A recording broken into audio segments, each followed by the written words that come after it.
LLC. It is my pleasure to welcome you to the NIPRNet, SIPRNET Cybersecurity Architecture Review, also known as Nascar. Just a few quick administrative remarks before we begin.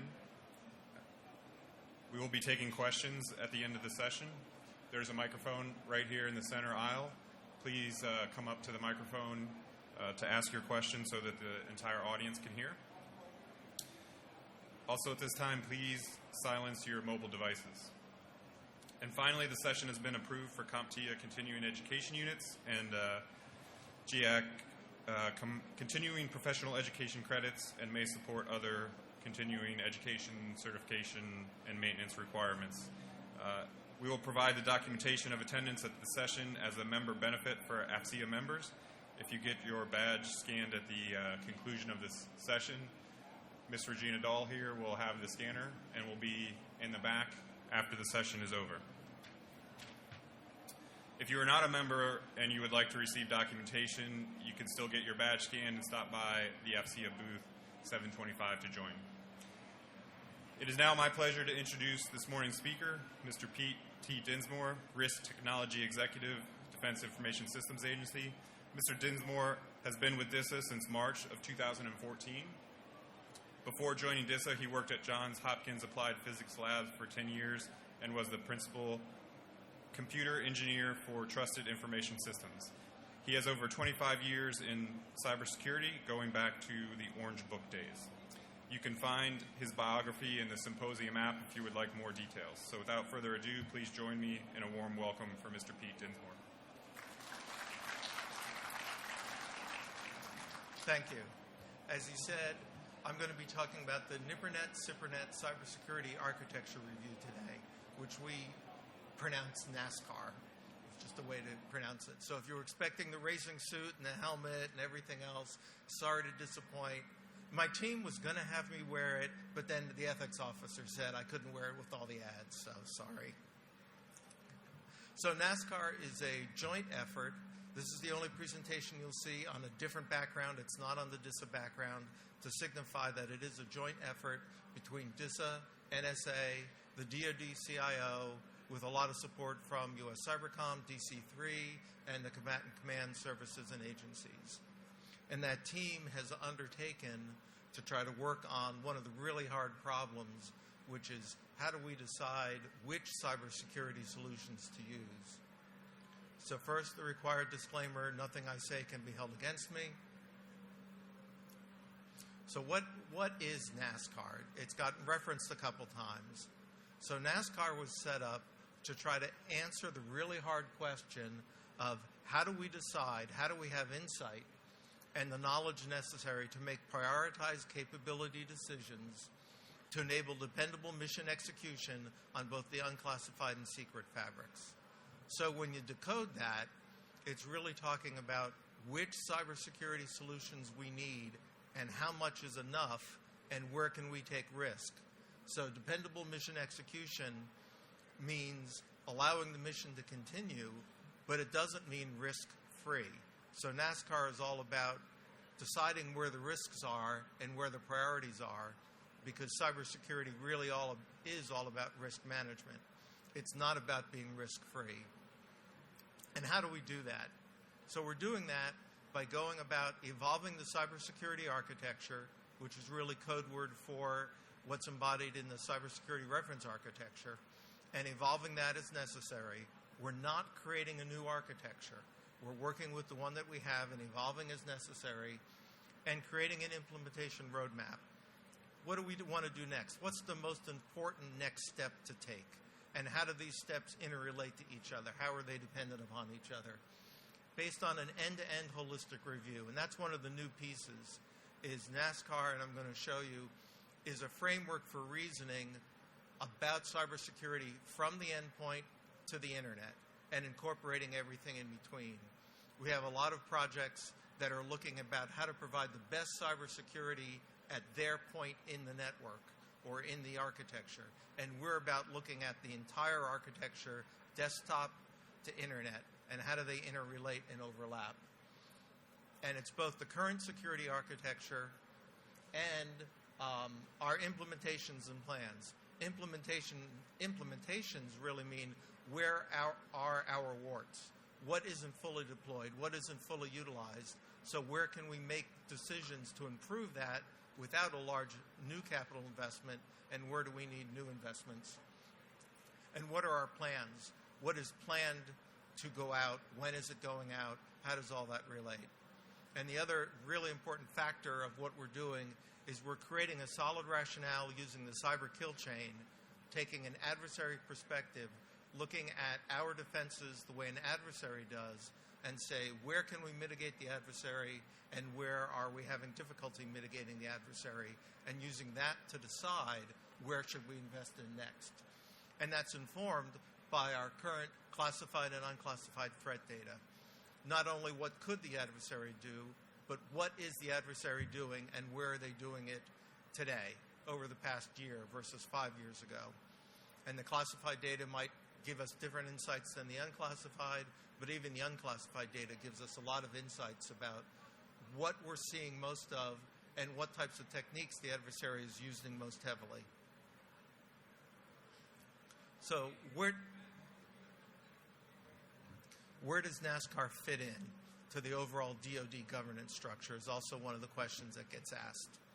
And Nascar is right now an independent collaborative effort. It was chartered by Mr. Hale and General Lynn and Mr. Dukes, and we primarily inform and influence.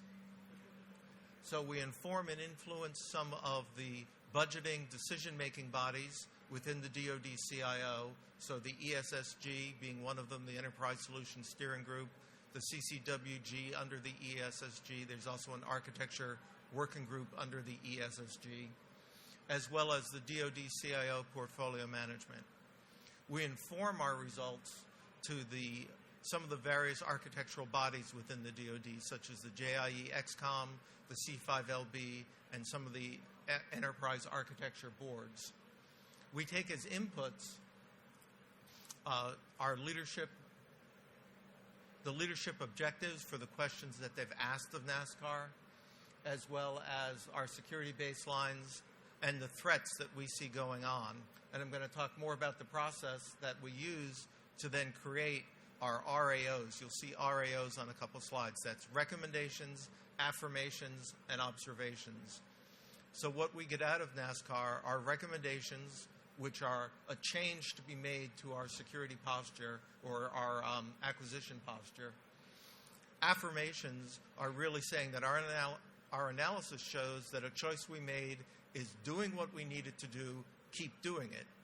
Too many times, reports like this come out and say, here's what you need to do, but they never say what not to touch, and you end up trying to implement the recommendation and you undo something that otherwise was doing a good job. So we're making sure that we have both recommendations and affirmations, which says, leave the affirmations alone. They're doing what they're intended to do. They're providing us the capabilities we need. And then observations. In anything like this, coming to the actual conclusions on the data can be difficult with all the different considerations that need to be made. So we have our recommendations, which are our strongest point, our affirmations, which are equally as strong but no action is required, and then observations. Our analysis and the data shows that there might be something to look at, but there's more to the story that we haven't been able to get to the bottom to yet, and it requires more looking. We also have implementation plans, and we have updated information on our threat framework, which I'll show you an example of what the threat framework looks like, but no details today. And as I said, we do that with our team of NSA, CIO, and DISA, as well as the combatant command services and agencies. So the concept, starting at the bottom left, is that we start with our cybersecurity capabilities, and that's a small depiction of the JIE architecture or the CSRA. On the top middle is our threat framework. And the threat framework lists out and details what the adversary does in great detail. So you'll see it It starts with the highest level, which is the get in, stay in act. And that's where the adversary wants to figure out how to intrude into the DoD networks, how to stay in once it's there, and how to do action. And then we decompose that into the tactics. So what are the class of things that the adversary will do for each of those? For example, a class is delivering malware. Part of getting in is delivering that malware. And then descending down are all of the techniques. And we list the individual types of techniques, not individual malware, but individual types of techniques that the adversary uses, so that then we can do reasoning about our ability to mitigate those techniques. And you can see that different tactics have different numbers of techniques. The other thing that we can do with that threat framework is we can then turn it into either a coverage map, which is what you have on the right, which I'll talk a little bit more about on the next slide, or a heat map. The coverage map talks about our ability to mitigate. The heat map talks about where we are seeing those TTPs, how often we're seeing those TTPs being used. We combine those two things in our capability mitigation scoring. And we look at all the capabilities within the DoD, and we say, for each technique, can it protect against that technique? Meaning, can it stop it? If it can't stop it, can it detect that technique? So maybe it can't stop it, but we do have a capability to tell if that technique is occurring. And then finally, if I can't detect it, can I still respond to it?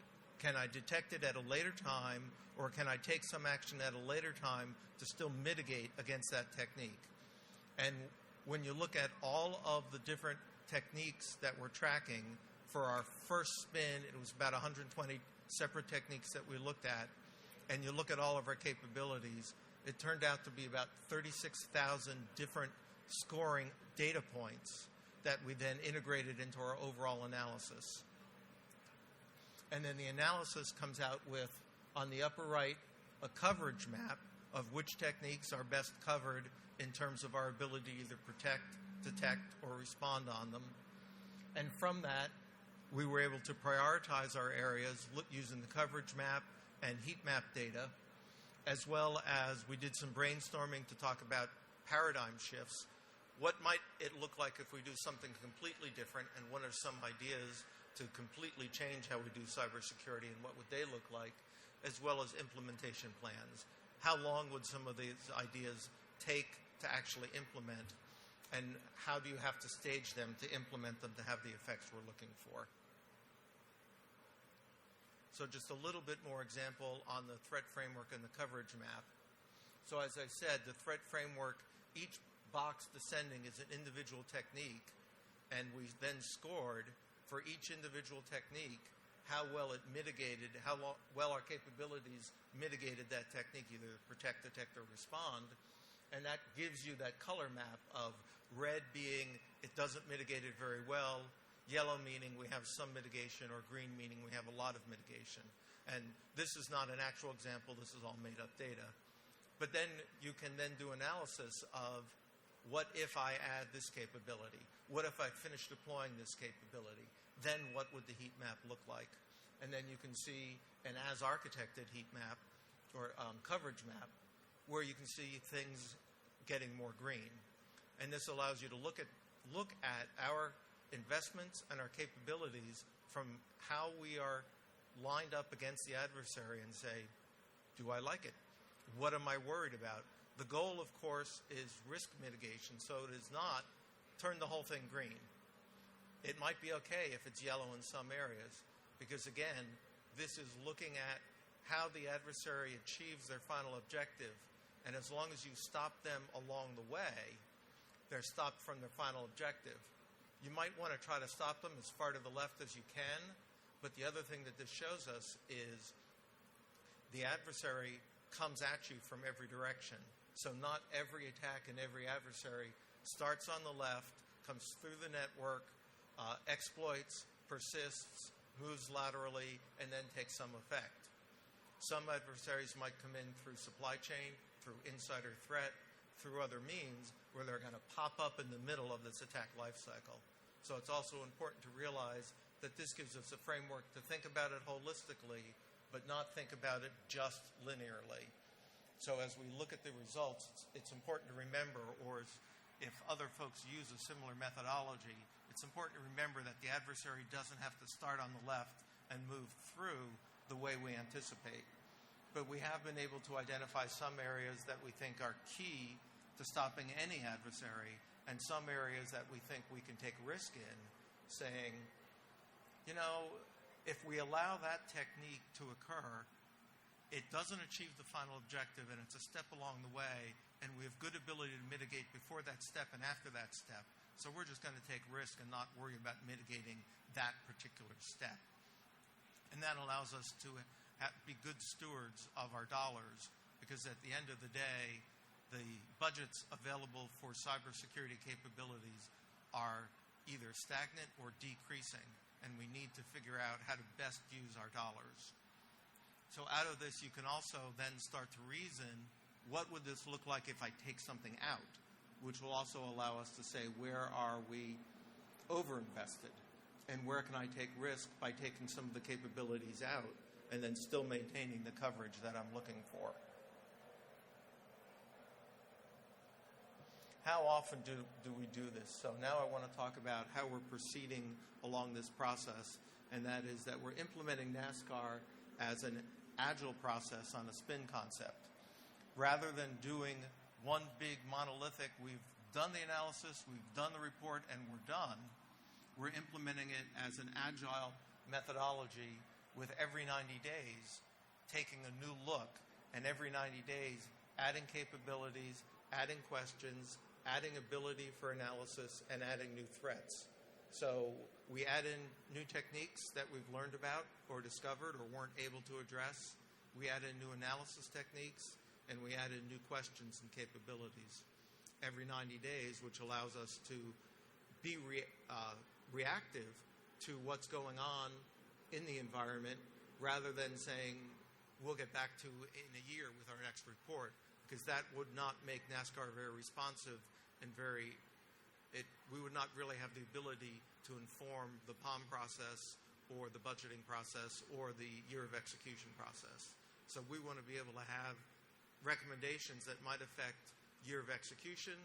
Some of them are just doing a better job of allowing what's there. We can also, one of our recommendations focused on one of the Cybercom orders that's already out and the importance of it, and saying, yeah, really pay attention to this order. It's not expensive. It really helps overall in our defensive posture. So for each spin, we'll take a look at what new techniques do we want to add. We're adding 14 to 20 new techniques each spin. Which capabilities do we want to add? We'll add a few capabilities, whether it's at the endpoint, the service capabilities, part of JRSS, or part of the IAP, part of our perimeter capabilities. We'll be adding new capabilities in. And we also update our methodology, as I said. Each time we get a little bit smarter about how to do our analysis. And that allows us then, and believe it or not, 90 days sounds like a lot, but it's really not when you have to update the scoring over, it started at 120, over now 140 different techniques, over the capabilities, and then relook at your analysis. 90 days gets very tight very quickly as we're learning. But allows us to update our recommendations, affirmations, and observations, and say, with these new threats that have come in, has anything changed? Is anything now more important than it used to be? As well as with these new capabilities, does the prioritization of the capabilities change? Has anything really changed with the new capabilities being added to the mix?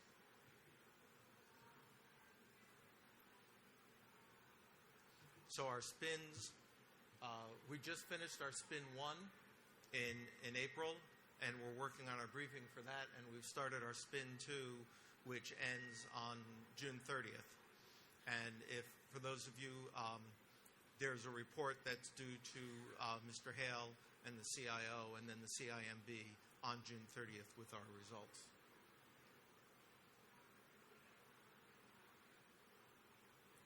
So as I said, the spin 1 objectives, we're expanding the threat framework, adding in the new threats, evaluating some additional security capabilities that we weren't able to get to in our first Spin Zero, such as some of the cloud capabilities and some of the cyber situational awareness capabilities, and then analyzing those and updating. So in summary, and then I'll take some questions. So this has outlined the process of NASCAR. You will note I didn't talk anything about the results or the details. I'm not going to talk about those in a public forum, so don't ask about the results. They do go up to the classified level, but I wanted to share how we're going about this, because a lot of folks within the department have heard there's this thing called NASCAR, and they want to know, well, what is it? So I wanted to be able to say, what is it? How are we going about what we're doing? What are the types of things you can expect from it? But I can't go into the details of what we've actually found and what our capabilities are and what techniques we're using or what techniques we see the adversaries using. I'm hoping to be able to release in the future the list of techniques. As long as the techniques are all seen in the public, and most of these techniques, if not all of them, have public attribution, so they've been documented public outside of the DoD. As soon as we're finished with that verification, I hope to be able to release the list of techniques publicly, and then we can use that as part of a conversation of where things are being mitigated in industry, where industry can help us mitigate certain techniques. But in summary, NASCAR, we finished a Spin Zero report in December and had a list of recommendations, affirmations, and observations. And that report is available internally to the DoD on the SIPRNet. They are being used as part of the POM 17, the 17-year budget and the POM 18 planning. Let me get my gears straight. And Spin 1 is underway now. Actually, we're on the Spin 2. And the threat framework is also being used for a lot of the threat reporting. We found that the threat framework has advantages and uses beyond just NASCAR, and that is bringing together how we do threat reporting and incident reporting so that we have a common framework to be able to report things, talk about things, and then measure where we're finding things more often or less often across the DoD. And with that, I'll take questions. Come to the mic, please. So without telling us the results, how will you evaluate your process and the elements, the pieces of your process based on the results?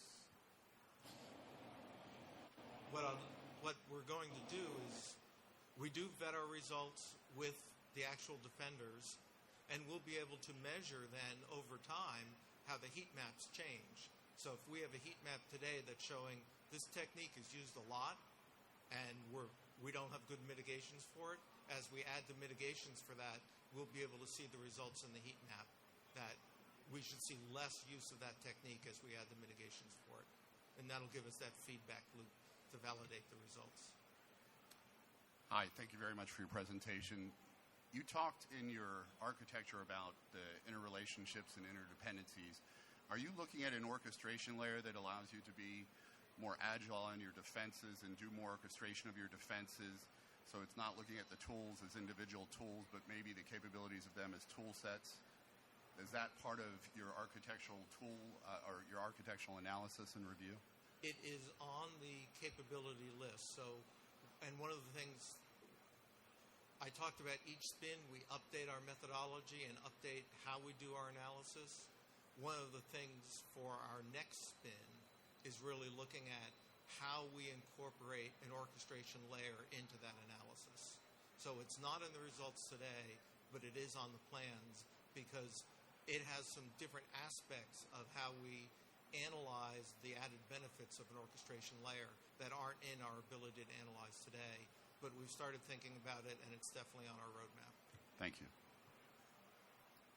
Hi, my name is Jim Lee from Marine Forces Reserve. My question is, does this apply to all of the DoD, meaning each individual MILDEP?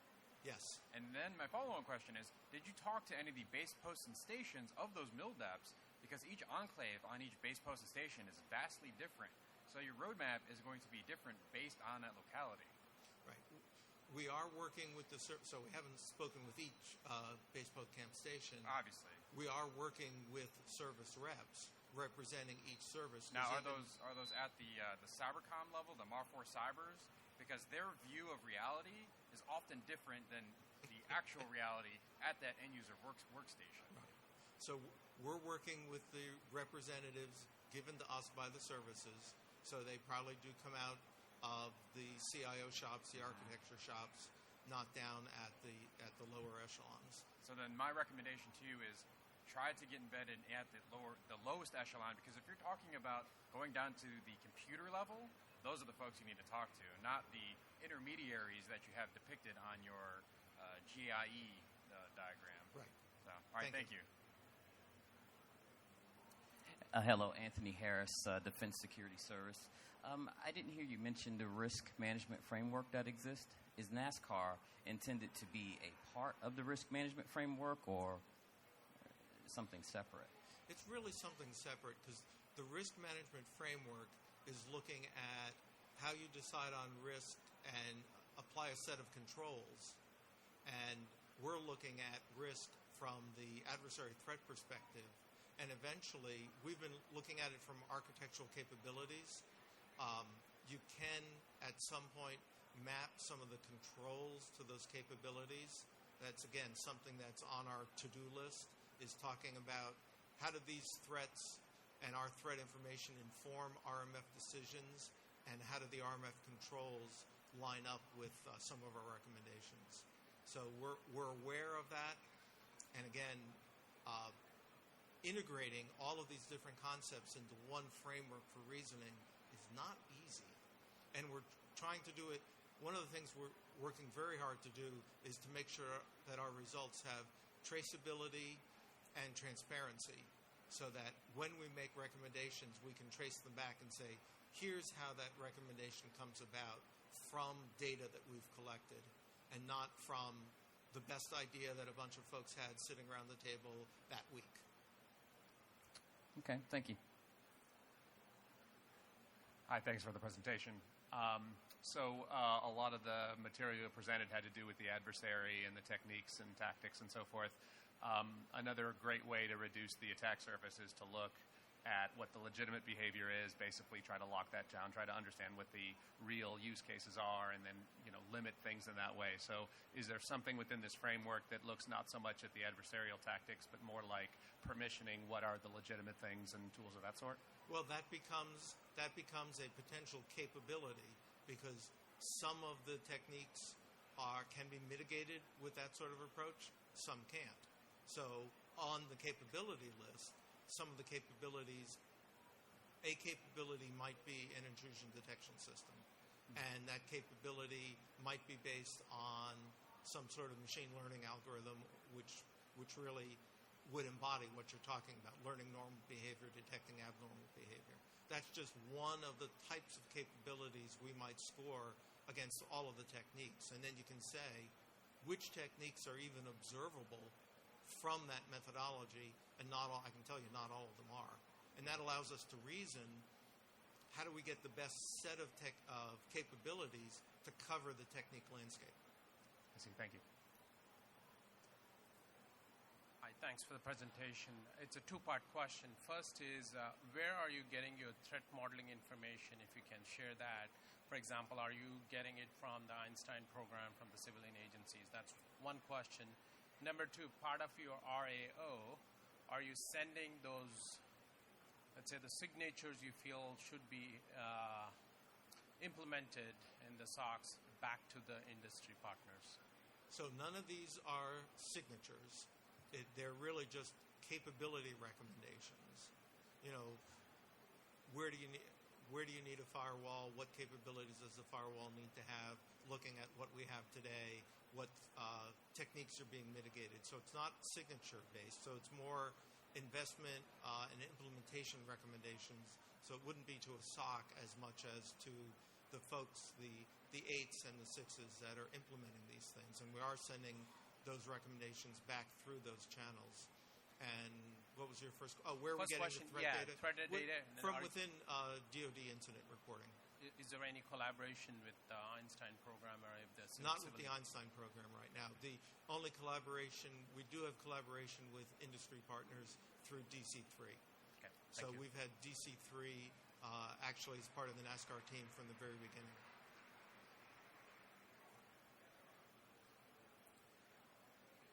Okay, thank you very much.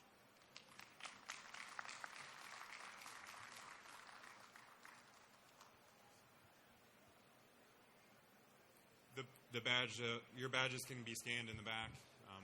Please, I'd like to thank you, Mr. Dinsmore, for your time and your insight. And if you have any questions, he said he'd make himself available.